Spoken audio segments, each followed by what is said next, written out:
ओम शांति। प्रातः मुरली। ओम शांति। बाप दादा 16/9/2024 के परमात्मा मधुर महावाक्य। मीठे बच्चे, ये वंडरफुल सत्संग है जहाँ तुम्हें जीते जी मरना सिखलाया जाता है।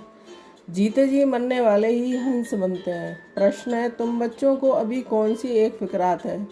उत्तर, हमें विनाश के पहले संपन्न बनना है। जो बच्चे ज्ञान और योग में मजबूत होते जाते हैं उन्हें मनुष्य को देवता बनाने की भी आदत होती जाती है। वह सर्विस के बिना रह नहीं सकते हैं। जिन की तरह भागते रहेंगे। सर्विस के साथ साथ स्वयं को भी संपन्न बनाने की चिंता होगी।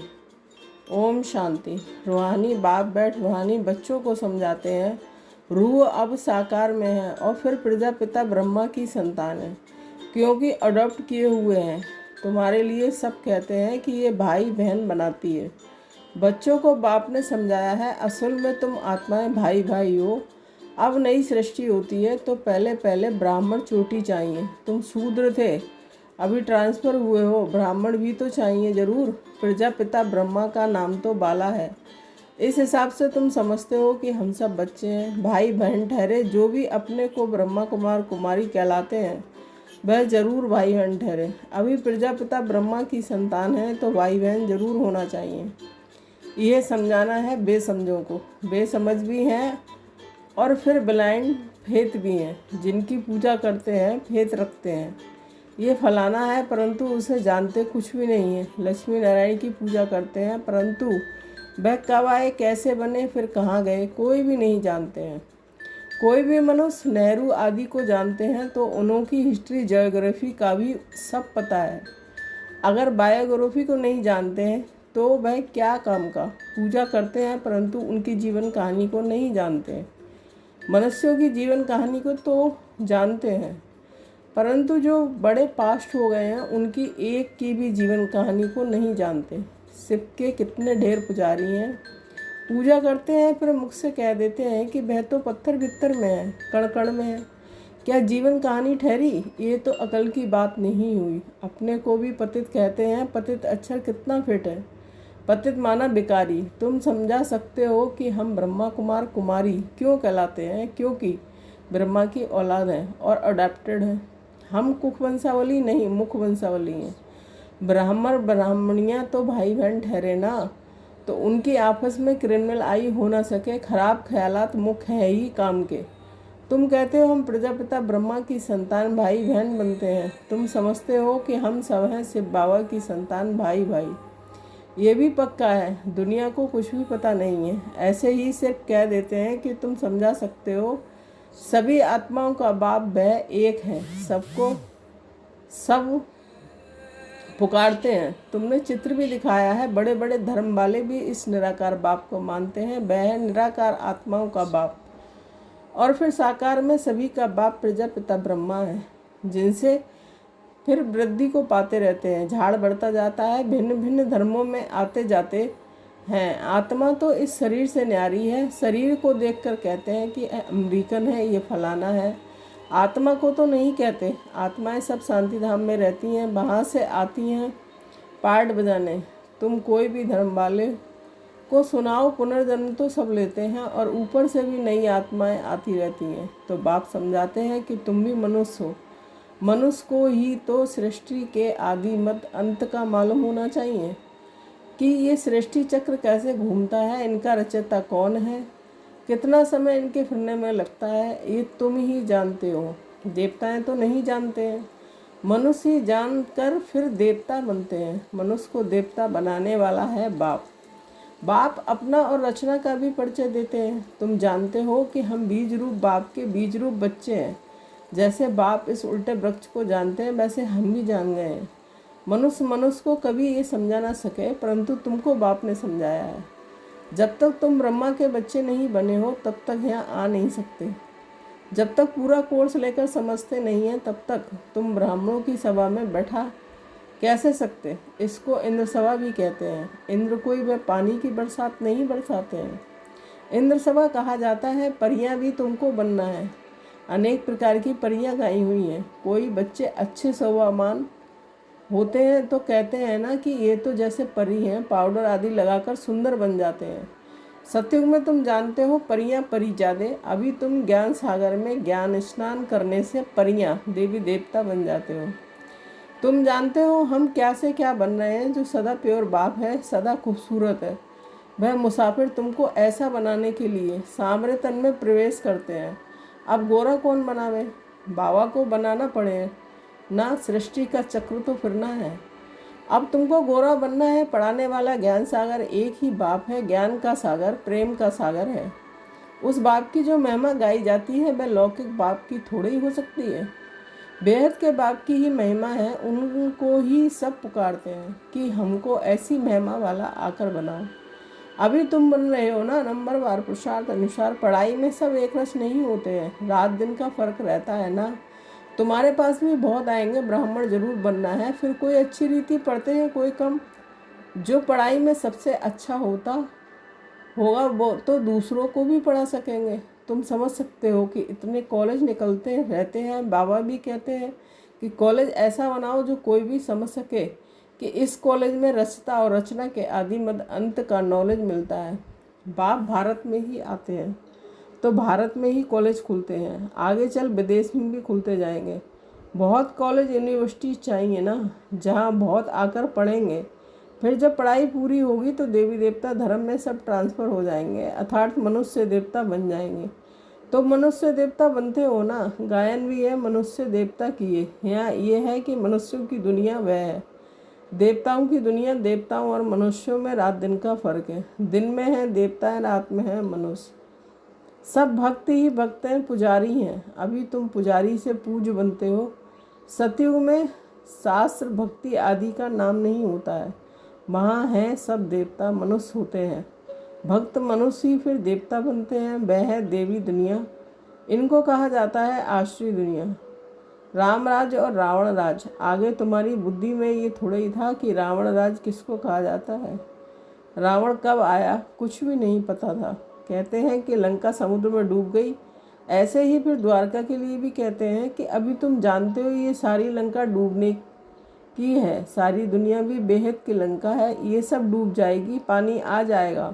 बाकी स्वर्ग कोई डूबता थोड़ा ही है। कितना अथाह धन था। बाप ने समझाया कि एक ही सोमनाथ मंदिर को मुसलमानों ने कितनी बार लूटा। अभी देखो कुछ नहीं रहा है। भारत में कितना अथाह धन था। भारत को ही स्वर्ग कहा जाता है। अभी स्वर्ग कहेंगे, अभी तो नरक है, फिर स्वर्ग बनेगा। स्वर्ग कौन नरक कौन बनाते हैं ये अभी तुम जान गए हो। रावण राज कितना समय चलता है वह भी बताया है। रावण राज में कितने अथाह धर्म हो जाते हैं। राम राज में तो सिर्फ सूर्यवंशी चंद्रवंशी कहते हैं। अभी तुम पढ़ रहे हो, ये पढ़ाई और कोई की बुद्धि में नहीं है, वह तो है ही रावण राज में। रावण राज होता है सतयुग में। बाप कहते हैं कि हम तुमको लायक बनाते हैं, फिर तुम ना लायक बन जाते हो। नालायक क्यों कहते हैं, क्योंकि पतित बन जाते हो। देवताओं के लायकी की महिमा और अपनी नालायकी की महिमा गाते हैं। बाप समझाते हैं तुम सब पूज्य थे तो नई दुनिया थी। बहुत थोड़े मनुष्य थे, सारे विश्व के तुम ही मालिक थे। अभी तुमको खुशी बहुत होनी चाहिए। भाई बहन तो बनते हो ना। ये कहते ये घर फिटाते हैं, वही फिर आकर जब शिक्षा देते हैं तो यहाँ आने से समझते हैं कि नॉलेज तो बहुत अच्छी है। अर्थ समझते हैं ना। भाई बहन बगैर पवित्रता कहाँ से आए। सारा मदार पवित्रता पर ही है। बाप आते भी हैं मगध देश में, जो कि बहुत गिरा हुआ देश है, बहुत पतित है, खान पान भी गंदा है। बाप कहते हैं मैं बहुत जन्मों के अंत वाले शरीर में ही प्रवेश करता हूँ। यही 84 जन्म लेते हैं। लास्ट सो फिर फर्स्ट सो लास्ट। मिसाल तो एक ही बताएंगे ना। तुम्हारी डायनेस्टी बनने वाली है। जितना अच्छी रीति समझते जाएंगे फिर तो तुम्हारे पास बहुत आएंगे।